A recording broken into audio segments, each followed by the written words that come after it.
Oh, there's a whole bunch of people here. So, good news. I've got one diploma.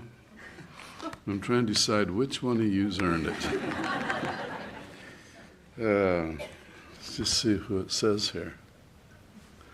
And the winner is Dr. Page 51. No. This diploma is something that's very important to me, and I want to give you just a little bit of insight why I say that.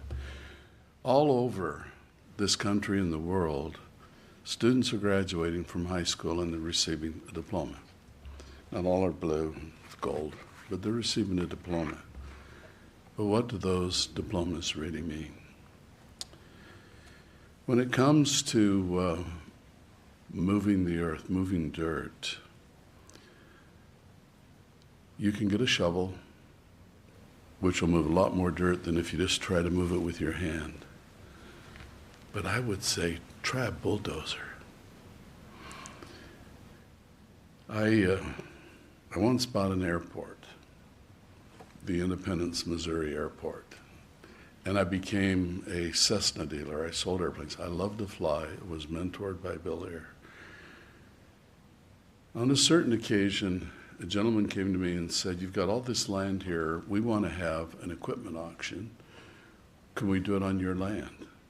I said, "Sure." So they brought in all of these different machines, and a lot of them were bulldozers. I mean, I know you girls know what that is, but some of you guys, that's a machine with big tracks and it pushes dirt around. Okay. Any rate, one of the bulldozers they brought in was a D8. And I think D stands for dozer, and 8's how big it is. And there was a D6, a couple of them, and a D8. A D8 is a massive machine. That machine is so big that you can't even get it started with a starter motor. Yeah, it has an automotive-size engine that you start, which is then the starter motor for the big giant diesel engine that's going to move all that dirt. And I was just so enamored that they could make a machine that powerful. And I just thought, man, with a machine like that, I could move so much dirt. I bought it. And they said, "Why'd you buy it?" And I said, "Well, because I was the only guy here that if I bought it, I wouldn't have to move it." It was already home. Well, a D8, it turns out, is a little machine. There's a D10, and then there's a D12. I got my eye on one of those. If I could just figure out why I need to move that much dirt, I would get it bought. A diploma, in a way, is kind of like a dozer. You get a diploma, you work hard, you earn it, but the idea is that this diploma is going to open doors for you. If you decide to go to a university, this is going to help you get admitted. If you go after a job and they say, "Well, did you graduate high school?" "Yes." A diploma is going to help you get hired. But the way I want to make it is when they say, "So, are you a high school graduate?" "Yes, I graduated from Acellus Academy." "You're hired." I want this diploma to be a D12 because the knowledge that you gain in your education is the power that you have to move dirt. And this earth is made up of dirt. If you move dirt, you move the planet. And that's kind of exciting to me. Now, Paige told me that I have to stay within certain time constraints. But who listens to her, right, guys? So I have a memory of a wonderful grandmother. She was the lady that really inspired me in the 3rd grade to get into science. My first telescope, my first chemistry set came from my grandmother.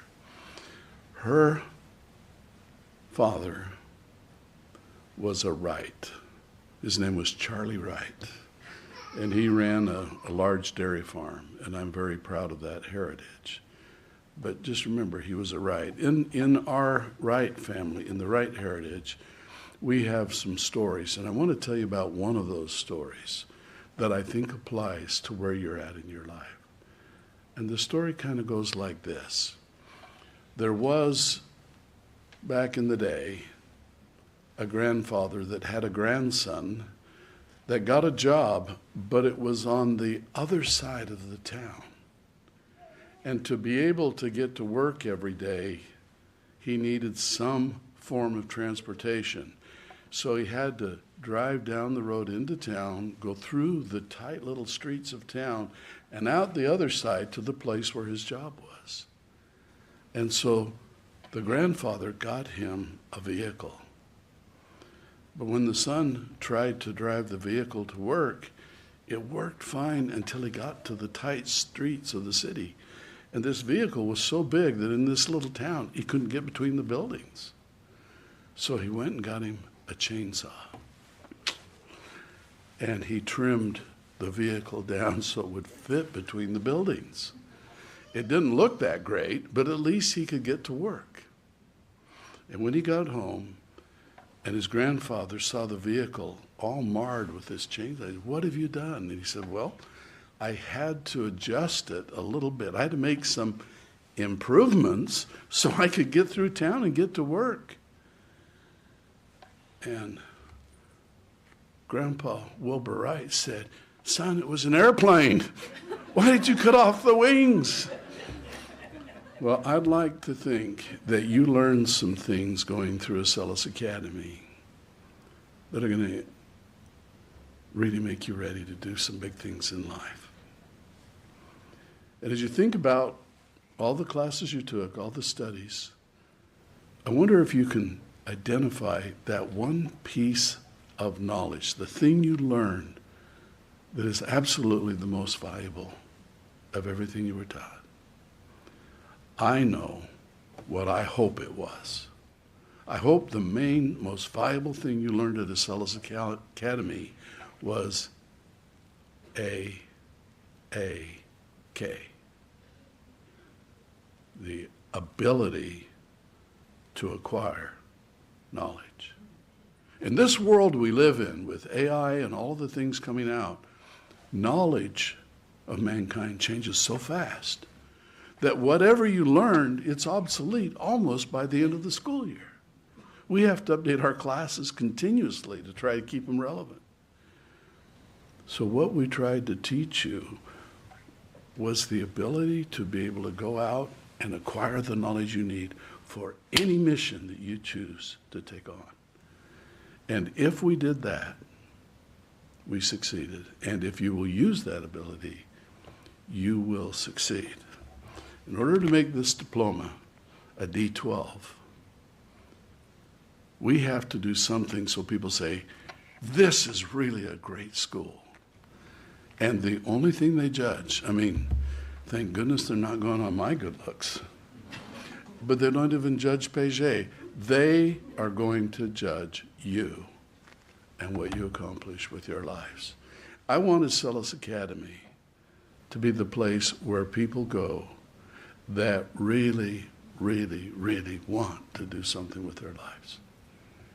And I think you can be a little surprised to find out just how valuable, how powerful that knowledge is that you've acquired here.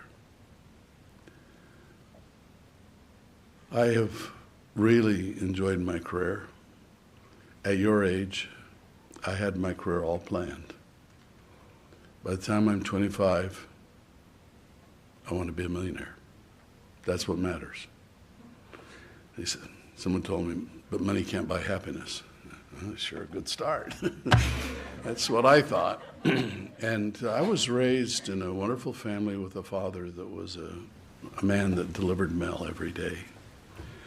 I really, really love my father, but there's one story that I've never told.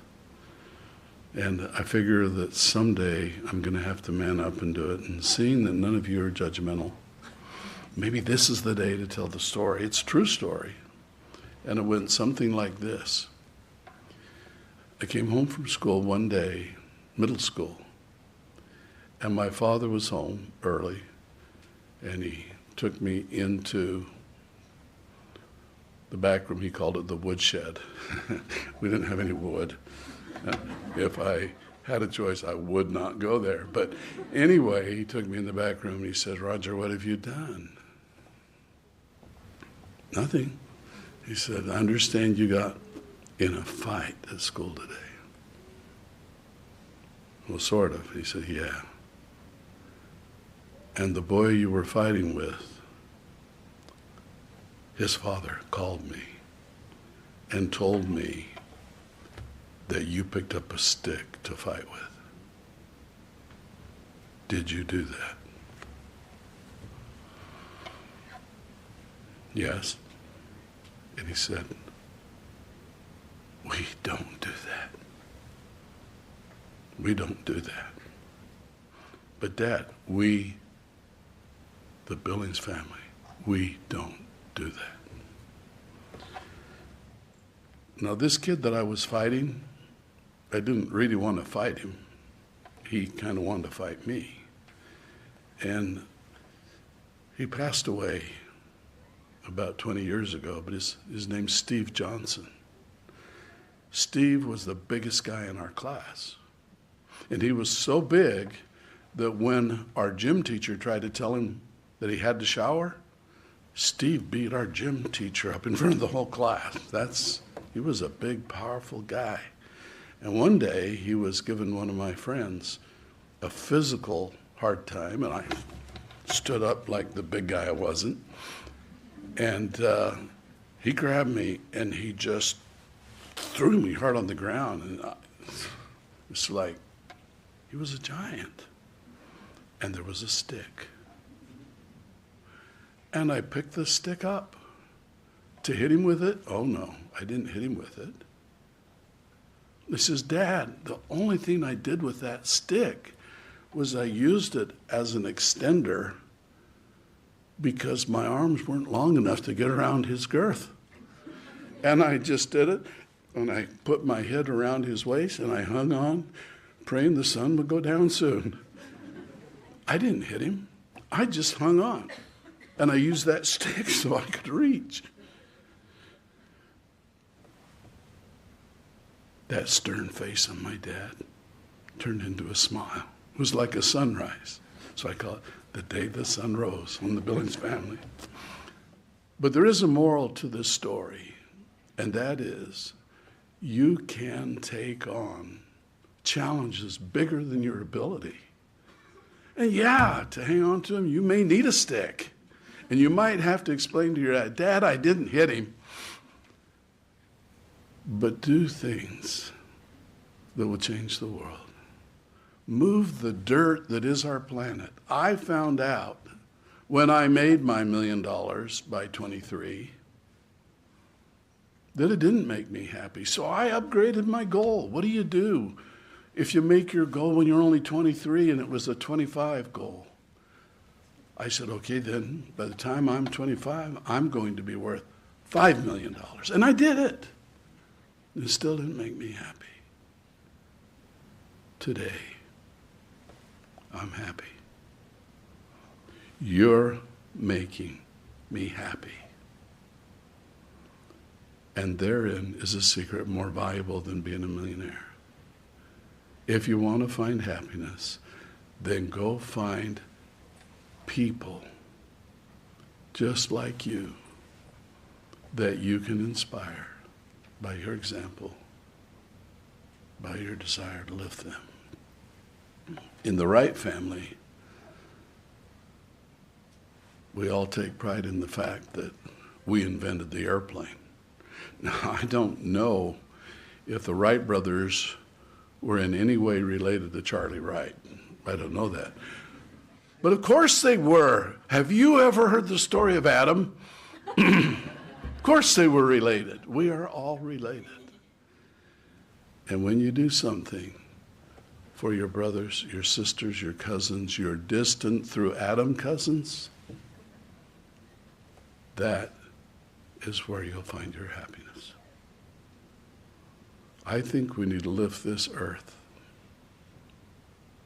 to levels of happiness and fulfillment that it's never seen before. That, to me, is the mission of Acellus Academy.